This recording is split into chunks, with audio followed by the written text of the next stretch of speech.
Olá pessoal, tudo bem com vocês? Estamos no nosso terceiro e último vídeo deste livro aqui, de Renato Vaz, Masculinidade em Crise. Estamos falando sobre a questão da masculinidade atual e os impactos dela na igreja, na sociedade, nas famílias. E a gente falou, no primeiro vídeo, a gente falou sobre o problema dessa crise de masculinidade. No segundo vídeo, a gente trouxe um modelo bíblico de masculinidade. E agora a gente quer falar também um pouquinho sobre a influência dessa crise dentro da igreja e alguns passos do que fazer a partir de agora. E um dos reflexos dessa crise dentro da igreja é o levantamento de mulheres como pastoras. Pastoras, bispas e até apóstolas foram criadas por causa dessa crise de masculinidade. Nós vemos em 1 Timóteo o texto falando sobre a questão da mulher na igreja, uma função eclesiástica, e que a mulher não deve ter essa função. Isso não significa que as mulheres são inferiores, isso não significa que é machista a Bíblia, que a Bíblia deve ser atualizada. Isso não tem a ver com isso, isso com a instituição de ordem de Deus.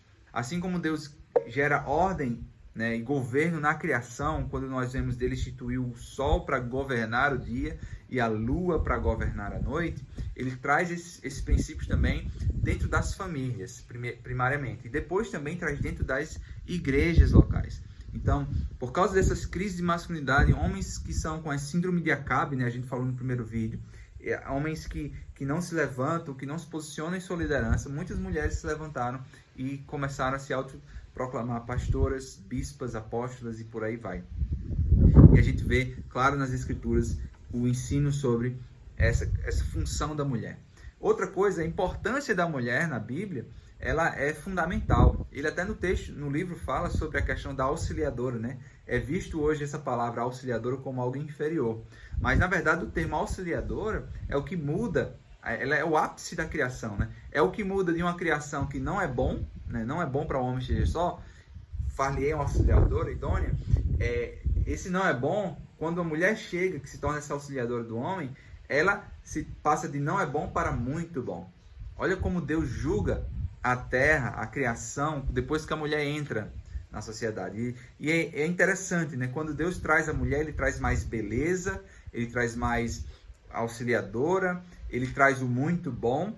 Então, a mulher como auxiliadora, ela está refletindo a imagem de Deus.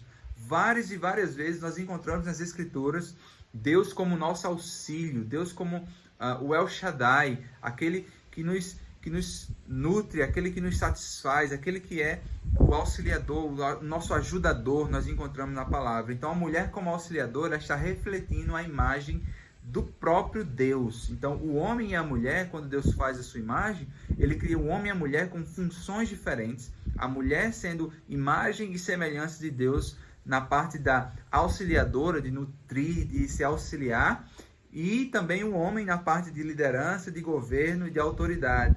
Que todos esses termos são palavrões hoje, São palavrões hoje, mas, segundo a Bíblia, são termos que traz responsabilidade de servir e sacrifício. Servir e sacrifício. Então, esse é o princípio bíblico e a gente não está diminuindo nem nada, nem ninguém aqui por causa disso, tá? Então, por causa dessa crise de masculinidade, as mulheres começaram a exercer uma função que não foi dada por Deus para elas. Houve também, dentro das igrejas, um reflexo dessa crise, foi a feminização da fé. Existem cultos, hoje os ambientes de culto é muito mais emocional, voltados para essa fé mais emocional. Existe influência também na adoração comunitária. As músicas cantadas hoje são músicas que refletem essa questão. Fala de Jesus como: eu quero sentar no teu colo, eu quero desatar os teus sapatos, eu quero te abraçar, te beijar, tratando Deus como um próximo nosso, no mesmo nível que nós.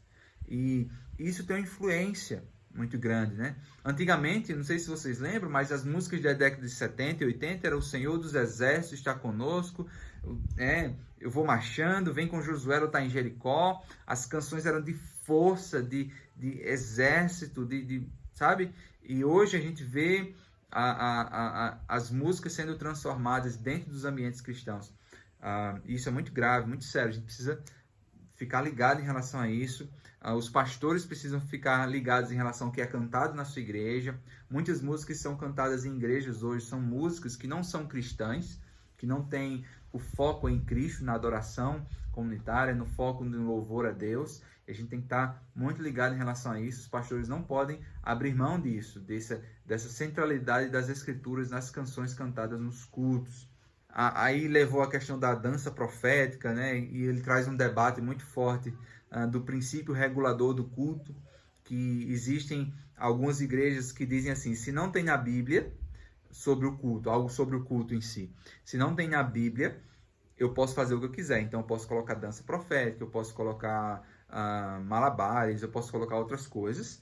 E existe outra linha, que é as linhas mais reformadas e mais tradicionais, que dizem que o princípio regulador do culto é assim: tudo que a Bíblia diz que deve ser o culto, é isso que deve ser, e não deve ser acrescentado nada. A centralidade na palavra, adoração, louvores, uma pregação da palavra, ensinando as Escrituras. Então ele trouxe um pequeno debate sobre essa questão do princípio regulador do culto.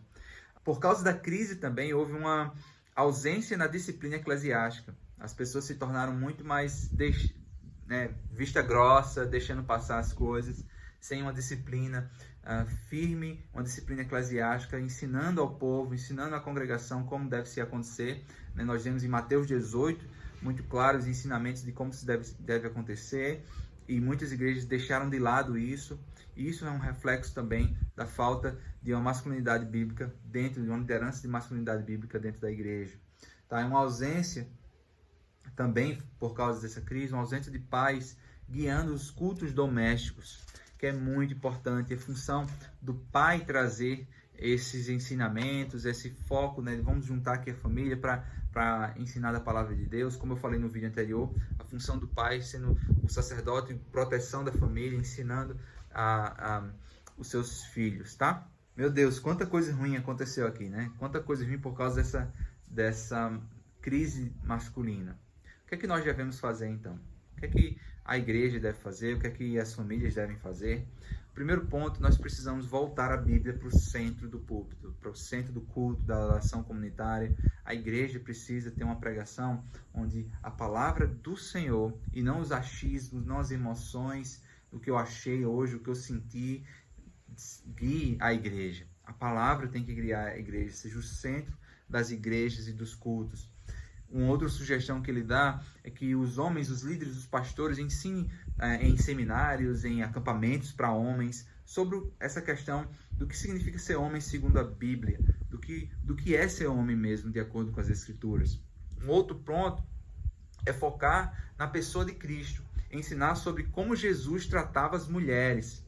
E isso é muito peculiar, porque existem vários relatos em João, né, quando Jesus está lá no poço com a mulher ao meio-dia, a mulher que estava sendo rejeitada, que estava sendo escanteada, as pessoas viam ela mal porque ela estava no 5º relacionamento, e ela não pegava água mais cedo como as outras mulheres, ela foi naquela hora, e Jesus, o judeu, o rabi, um homem que não tinha esse costume os rabis, né, os judeus não falavam com os samaritanos, a gente já sabe de toda essa rixa, falava com ela e tratava com ela e restaurou ela. Então, como Jesus aborda essa questão da mulher, como Jesus trata as mulheres, porque Jesus é o exemplo de homem perfeito, nós devemos seguir o seu exemplo.